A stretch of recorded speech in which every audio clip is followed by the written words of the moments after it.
दो सिर वाला जुलाहा, पंचतंत्र की कहानी। एक बार मंथरक नाम के जुलाहे के सब उपकरण जो कपड़ा बुनने के काम आते थे टूट गए। उपकरणों को फिर बनाने के लिए लकड़ी की जरूरत थी। लकड़ी काटने की कुल्हाड़ी लेकर वह समुद्र तट पर स्थित वन की ओर चल दिया।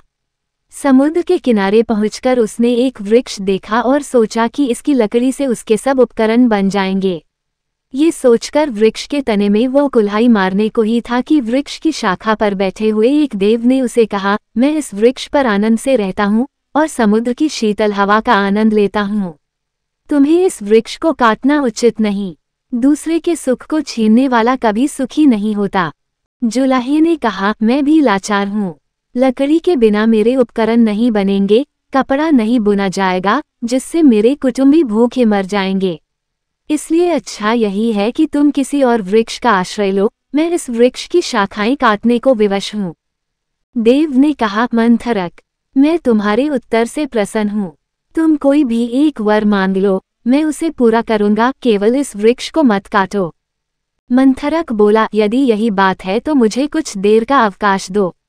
मैं अभी घर जाकर अपनी पत्नी से और मित्र से सलाह करके तुमसे वर मांगूंगा। देव ने कहा, मैं तुम्हारी प्रतीक्षा करूंगा। गांव में पहुंचने के बाद मंथरक की भेंट अपने एक मित्र नाई से हो गई। उसने उससे पूछा, मित्र, एक देव मुझे वरदान दे रहा है, मैं तुझसे पूछने आया हूं कि कौन सा वरदान मांगा जाए। नाई ने कहा, यदि ऐसा ही है तो राज्य मांग ले। मैं तेरा मंत्री बन जाऊंगा, हम सुख से रहेंगे। तब मंथरक ने अपनी पत्नी से सलाह लेने के बाद वरदान का निश्चय करने की बात नाई से कही। नाई ने स्त्रियों के साथ ऐसी मंत्रणा करना नीति विरुद्ध बतलाया। उसने सम्मति दी कि स्त्रियां प्रायः स्वार्थप्राय न होती हैं। अपने सुख साधन के अतिरिक्त उन्हें कुछ भी सूझ नहीं सकता।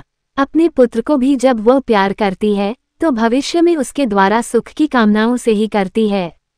मंथरक ने फिर भी पत्नी से सलाह किए बिना कुछ भी न करने का विचार प्रकट किया। घर पहुंचकर वह पत्नी से बोला, आज मुझे एक देव मिला है।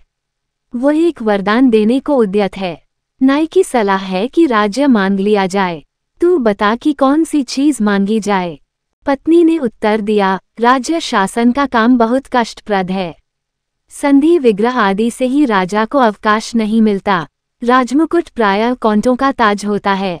ऐसे राज्य से क्या अभिप्राय जो सुख न दे।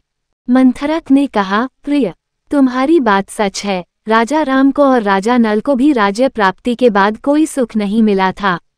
हमें भी कैसे मिल सकता है। किंतु प्रश्न यह है कि राज्य न मांग जाए तो क्या मांगा जाए। मंथरक पत्नी ने उत्तर दिया, तुम अकेले 2 हाथों से जितना कपड़ा बुनते हो उससे भी हमारा व्यय पूरा हो जाता है। यदि तुम्हारे हाथ 2 की जगह 4 हों और सिर भी 1 की जगह 2 हों तो कितना अच्छा हो। तब हमारे पास आज की अपेक्षा दुगना कपड़ा हो जाएगा। इससे समाज में हमारा मान बढ़ेगा। मंथरक को पत्नी की बात जच गई। समुद्र तट पर जाकर वह देव से बोला, यदि आप वर देना ही चाहते हैं तो यह वर दो कि मैं 4 हाथ और 2 सिर वाला हो जाऊं। मंथरक के कहने के साथ ही उसका मनोरथ पूरा हो गया। उसके 2 सिर और 4 हाथ हो गए।